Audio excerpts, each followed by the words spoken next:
Donc, vous l'avez bien compris, hein, la comparaison entre la quantité d'un facteur disponible, c'est-à-dire la quantité totale, et puis la quantité qui était réellement utilisée, hein, pour produire la quantité d'output choisie, permet de savoir est-ce que un facteur, un input, est-ce qu'elle est pleinement employée ou est-ce qu'elle est sous-employée. Donc retenez bien ça parce que cette question elle est souvent posée lorsque cette fonction de production Leontief elle est utilisée dans l'examen. Donc, on vous pose la question, voilà, est-ce que ce facteur il est sous-employé? Est-ce qu'il est pleinement employé? Est-ce qu'il est sous-utilisé? Est-ce qu'il est pleinement utilisé? C'est la même chose. Donc, voilà, il faut comparer ce qui était réellement utilisé avec ce qui existe, ce qui est disponible. D'accord? Alors, la règle est la suivante, bien sûr. Donc, lorsque, de manière générale, donc on a par exemple K disponible, ou si vous voulez total, hein, donc c'est la même chose. Il est supérieur à K réellement utilisé, donc la quantité de capital réellement utilisée. Donc on dit que K, elle est sous-employée. D'accord? Pareil, si j'ai L qui est disponible au total supérieur à L qui était réellement utilisé, bah pareil, je dis que c'est le travail qui est sous-employé. Donc ça change. En revanche, bien sûr, donc si on a un facteur, bon là je ne vais pas reprendre les deux en même temps, donc je vais juste prendre un input, ok, l'input, ça peut être travail au capital, dispo, donc il est, comment dirais-je, égal à l'input utilisé, donc ça peut être le travail comme le capital, donc on dit que l'input en question, il est pleinement, n'est-ce pas, pleinement employé ou utilisé, c'est la même chose. Voilà, très bien. Donc, lorsque la quantité disponible est supérieure à la quantité utilisée, plein emploi, sous-emploi, pardon. Si la quantité, hein, donc bien sûr, utilisée est égale exactement à la quantité disponible, donc on dit plein emploi. Très bien. Donc lorsqu'un facteur aussi il est sous-employé, l'autre il est pleinement employé. Hein. Donc on l'a vu dans l'exemple. Si le capital il est sous-employé, le travail il est pleinement employé et inversement. Très bien. Donc juste avant d'attaquer les applications, j'aimerais que vous fassiez très attention euh, à ces deux, je dirais ces deux rapports qu'on avait définis dans la fonction Leontief et qui sont très importants parce que ce sont les clés en quelque sorte pour répondre à toutes les questions concernant cette fonction Leontief. À savoir K sur A, d'accord, euh, qui est égal bien sûr à la quantité d'output que je peux obtenir avec le capital. Et puis vous avez L sur B bien sûr qui est égal à Q de L. Donc cette relation-là, ça vous permet de répondre à toutes les questions, effectivement. Donc si vous avez, par exemple, vous voulez avoir petit a, vous voulez chercher la valeur de A, donc il suffit de prendre K et vous les divisez par Q. Si vous cherchez K, eh bien il suffit de multiplier A fois Q. Et bien sûr, si vous voulez chercher Q, il suffit de diviser K par A. Donc, vous voyez, dans toutes les questions, quelles qu'elles soient, hein, donc, je peux leur trouver une réponse à travers justement cette égalité. Et pareil, L sur B est égal à Q sur L. Donc, petit b, je peux l'en déduire. Hein, donc, c'est L sur Q. Et L aussi, je peux l'en déduire B fois Q. Okay. Donc retenez bien, donc voilà, à chaque fois que vous avez une question, pensez à cette relation-là, c'est-à-dire K sur A est égal à Q et B est égal, si vous voulez, hein, donc L sur B est égal à Q. Et à partir de là, bien évidemment, donc si vous avez ça et ça, vous pouvez en déduire ça. Si vous avez ça et ça, vous pouvez en déduire ça, et ainsi de suite. Très bien. Alors, on va passer aux applications. Comme ça, on va mettre à exécution tout ce qu'on vient d'expliquer. Donc,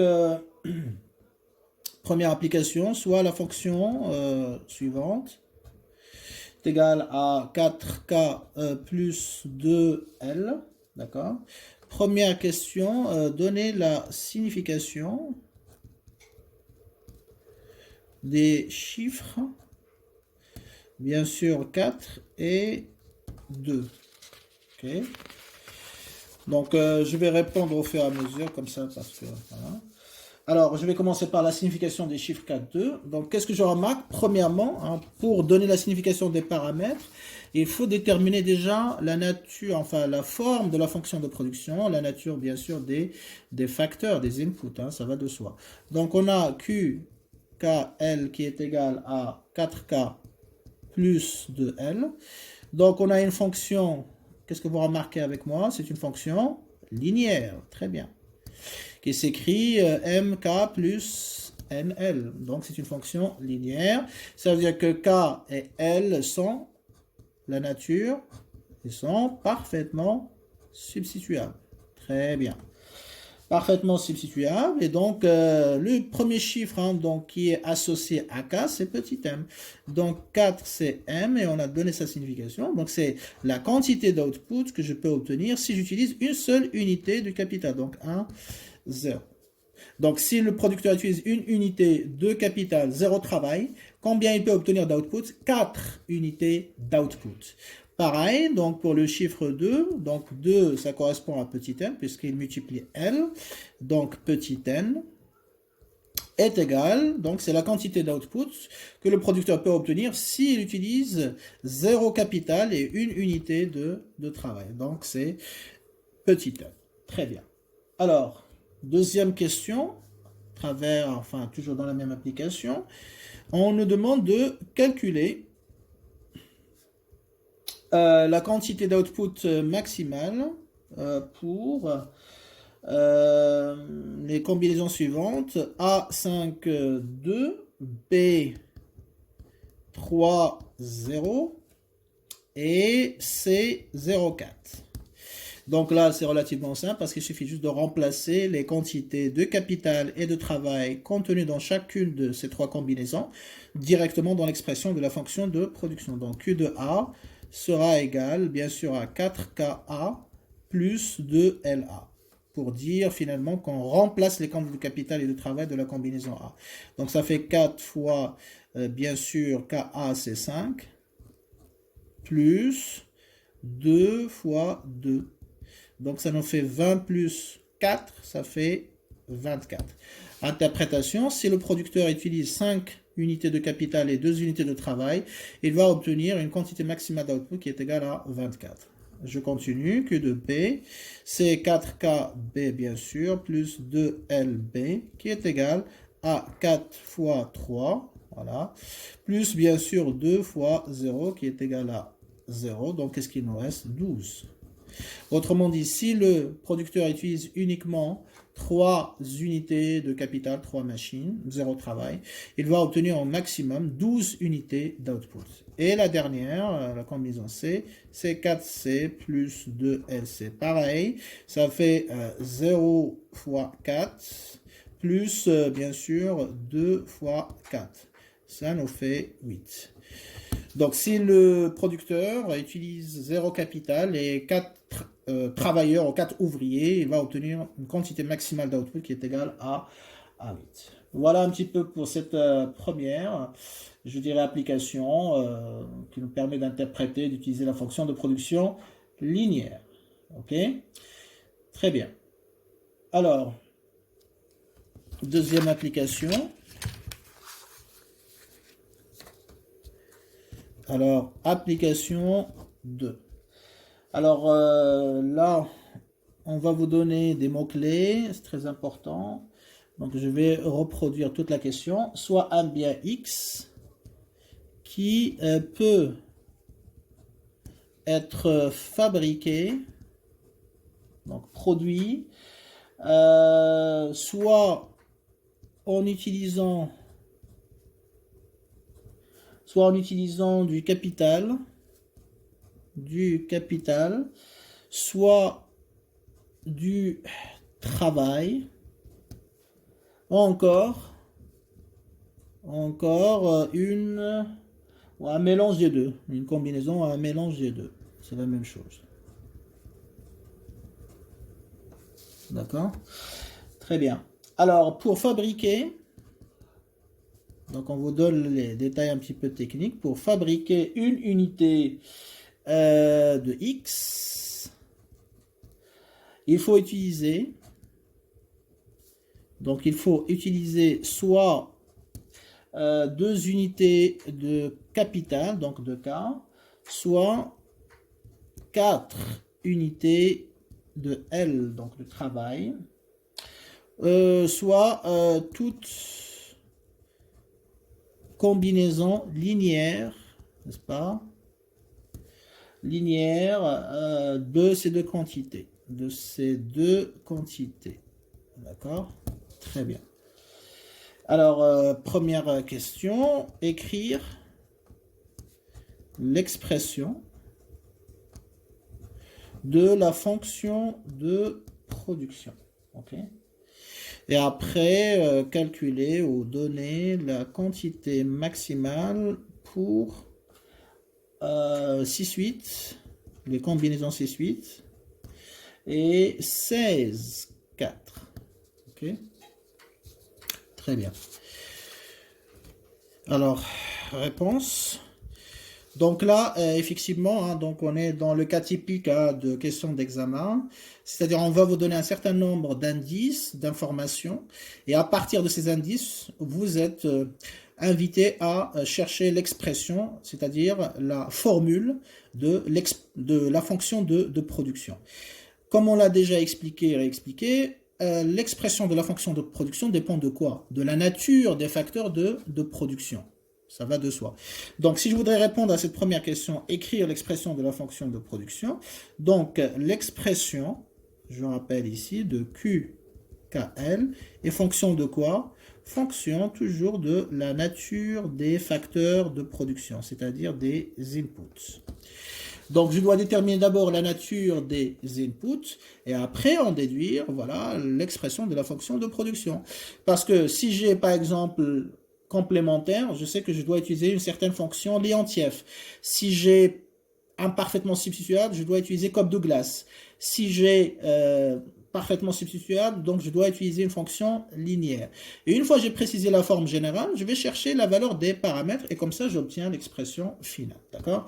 Alors, la nature des inputs, c'est la première étape dans ce type de question. Alors, pour savoir la nature des inputs, je vous ai expliqué qu'il faut comparer, regarder l'évolution de K sur L. Est-ce que K sur L, est-ce qu'elle est variable substituable? Est-ce qu'elle est fixe complémentaire? Mais ici, je n'ai pas des combinaisons, vous voyez, hein, donc pour savoir est-ce que K sur L reste fixe ou est-ce qu'il change à chaque fois. Donc, je n'ai pas un moyen pour calculer K sur L. Dans ce cas-là, comment je sais, enfin, comment je fais pour déterminer la nature des facteurs de production? Eh bien, dans ce cas-là, on va s'appuyer sur les mots-clés. Je l'avais déjà signé la dernière fois. Il faut regarder les mots-clés pour savoir, effectivement, est-ce que je suis en présence de facteurs complémentaires ou de facteurs substituables? Et s'ils sont substituables, est-ce qu'ils le sont parfaitement ou imparfaitement? D'accord? Très bien. Donc, on va revenir un petit peu aux mots-clés. Donc, qu'est-ce qu'on nous dit? Je sais que facteur substituable, ça veut dire que je peux remplacer l'un par l'autre. Je peux utiliser soit l'un, soit l'autre. Complémentaire, non. Je dois les utiliser tous les deux, ensemble, et dans une proportion qui ne change pas, qui est fixe. Très bien. Donc, soit un bien X qui peut être fabriqué, soit, c'est un mot-clé qui est très important, donc je peux produire, obtenir l'output X, soit en utilisant du capital, c'est-à-dire K, soit en utilisant du travail L. Ou encore un mélange, c'est-à-dire une combinaison des deux. Donc ça veut dire quoi? Ça veut dire que je peux utiliser soit des machines, soit des travailleurs. Donc si j'ai le mot-clé soit, ça veut dire que je peux remplacer l'un par l'autre. Si j'ai le travail, par exemple, et j'ai pas du capital, c'est pas grave. Donc je vais produire uniquement avec du travail et les ouvriers vont remplacer les machines.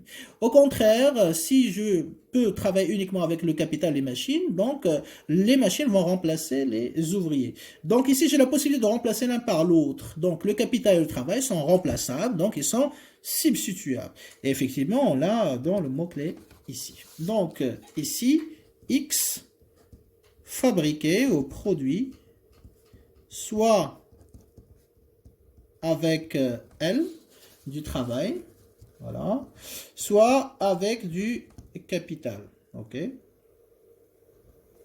Ou. Donc ça veut dire quoi? Ça veut dire que K et L sont substituables. C'est tout ce que vous avez à faire comme justification. Donc, les deux facteurs sont substituables.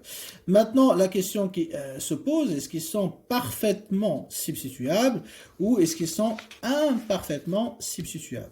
Donc, là, on va revenir un petit peu, hein, donc...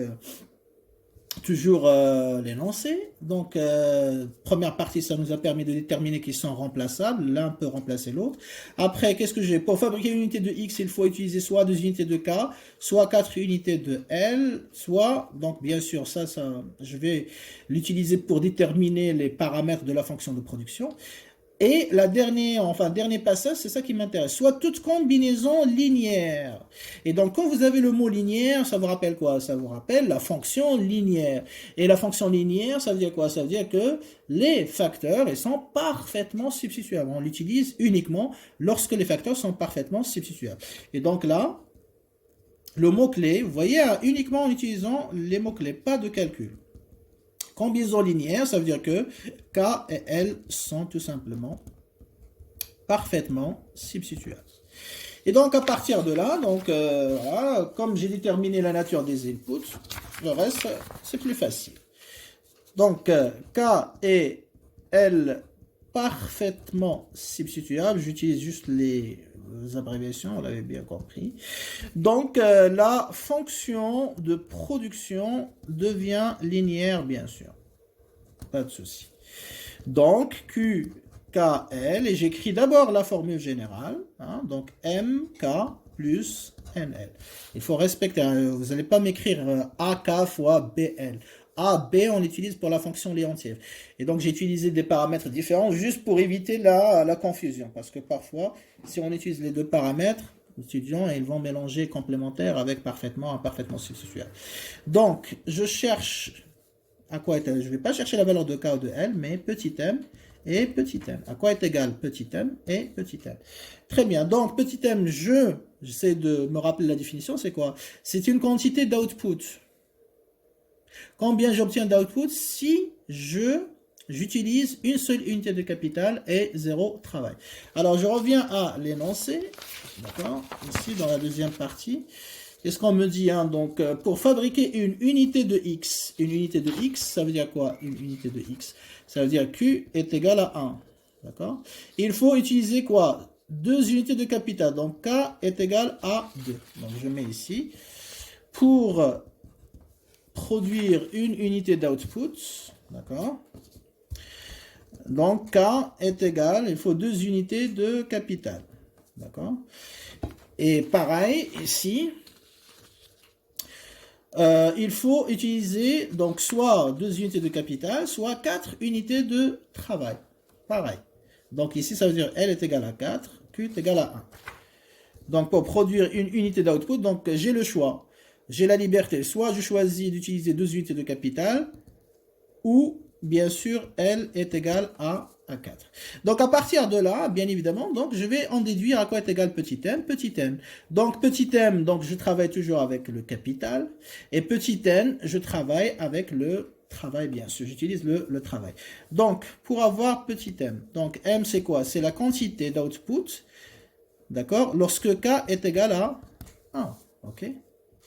Donc, pour avoir à quoi est égal petit m, ben, on va faire la règle de 3, tout simplement. Ici, on a k est égal à 2. Si j'utilise 2 unités de capital, combien j'obtiens d'output? Q est égal à 1. Et là, on me pose la question, pour avoir la valeur de petit m, si on utilise une unité de capital, combien on va obtenir d'output? Donc, règle de 3, je multiplie les diagonales et j'égalise. Donc, Q fois 2, donc 2 fois Q, est égal, bien évidemment, à K, qui est égal à 1 fois 1, est égal à 1. Ce qui implique, bien sûr, que Q est égal à quoi? 1 demi. Donc, ça veut dire quoi? Ça veut dire que si vous utilisez 2 unités de capital, 2 machines, vous allez obtenir une chemise. Donc, ça veut dire quoi? Si vous utilisez une seule machine, vous allez obtenir la moitié d'une chemise. Donc, 1 demi, 0,5. Donc, petit m est égal à 1 demi. Parce que c'est une quantité d'output, encore une fois. C'est la quantité d'output que j'obtiens si j'utilise une seule unité de capital, 0 travail, bien sûr. Après, donc, je fais le même travail. Donc, on a L qui est égal à 4. Ça nous permet d'obtenir une unité voilà, du bien X, c'est-à-dire l'output. Donc, U est égal à 1. Or, pour trouver la valeur de petit n, donc, il faut utiliser une seule unité de travail. À quoi est égal Q dans ce cas-là? Ben, pareil, la règle de 3, je multiplie, donc ça fait 4 fois Q, qui est égal à 1 fois 1, c'est-à-dire 1. Ce qui implique que Q est égal à 1 sur 4. Donc, ça veut dire quoi? Si vous utilisez 4 ouvriers, vous allez obtenir une seule unité d'output. Si vous utilisez un seul ouvrier, vous allez obtenir un quart, c'est-à-dire 0,25. Et donc, petit n, on l'écrira ici, est égal, voilà, à un quart. Par conséquent, donc, la fonction de production qui nous intéresse est égale à mk plus nl, s'écrira donc 1 demi k plus 1 quart l. Voilà l'expression finale et donc la réponse à notre première question. N'est-ce pas? Très bien. Donc maintenant, on va passer à la deuxième question. Donc, donner la quantité maximale, donc d'abord pour la combinaison 6-8. Donc, il suffit juste de remplacer tout simplement. Donc, Q max de 6-8 sera égal à 1 demi. K est égal à 6, donc fois 6. Plus 1 quart fois, bien sûr, donc 8. Donc, ça nous fait 3 plus 2, plutôt. Donc, ça fait 5. Donc, la quantité maximale d'output que je peux obtenir, bien sûr, est égale à 5. Avec 6 machines et 8 ouvriers. De la même manière, Qmax de, qu'est-ce qu'on a dans la question? 16, 4. Sera égal à 1 demi fois 16 plus 1 quart fois 4. Donc, ça fait, ça fait 8, bien sûr, plus 1. Et ça nous fait 9.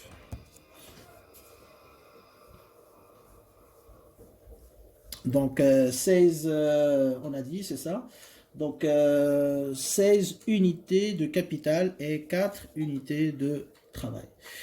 Voilà un petit peu hein, donc, pour l'utilisation donc, de la fonction linéaire, le cas d'input parfaitement substituable. Très bien. Allez, on va passer maintenant, hein, donc on a fait 2 applications pour le premier type. Donc, troisième application. Alors, troisième application. Donc, vous avez une fonction. On va commencer par QKL. Donc là, vous l'avez bien remarqué, la première application, on vous donne déjà la fonction de production et on vous montre comment il faut l'utiliser, comment il faut la travailler. Et après, dans la deuxième application, on vous donne des informations. Et à partir de ces informations, vous allez d'abord déterminer l'expression de la fonction de production et après l'utiliser.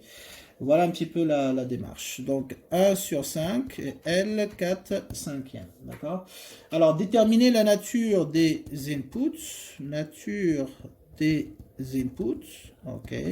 Alors, la nature des inputs, donc, à partir de la fonction de production, je peux l'en déduire. Effectivement, ici, donc, QKL, c'est une fonction de quel type? Cobb-Douglas. OK. Pourquoi? Parce qu'on a hein, donc Q qui est égal à K à la puissance alpha et s'écrit sous cette forme hein, A, K à la puissance alpha, L à la puissance bêta. Par conséquent, donc K et L sont imparfaitement substituables.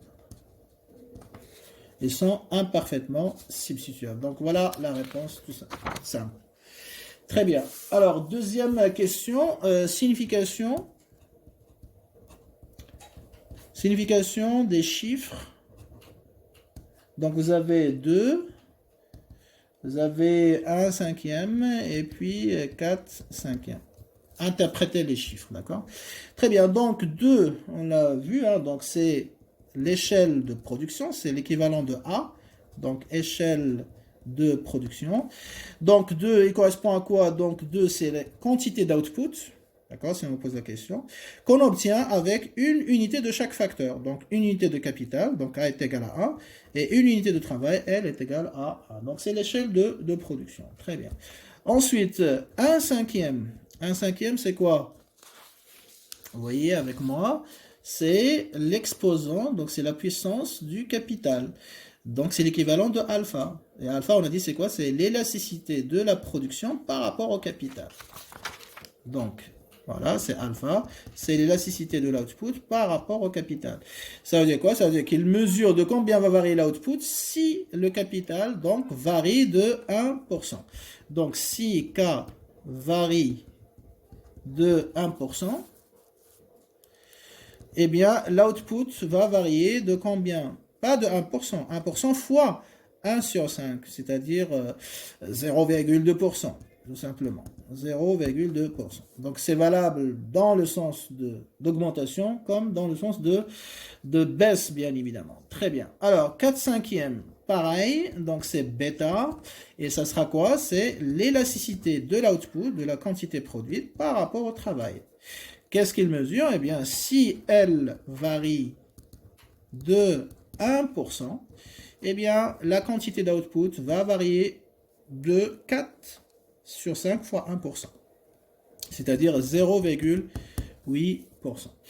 Donc ça mesure la sensibilité de l'output, l'impact, pardon, ça mesure aussi l'impact de chaque facteur sur la production.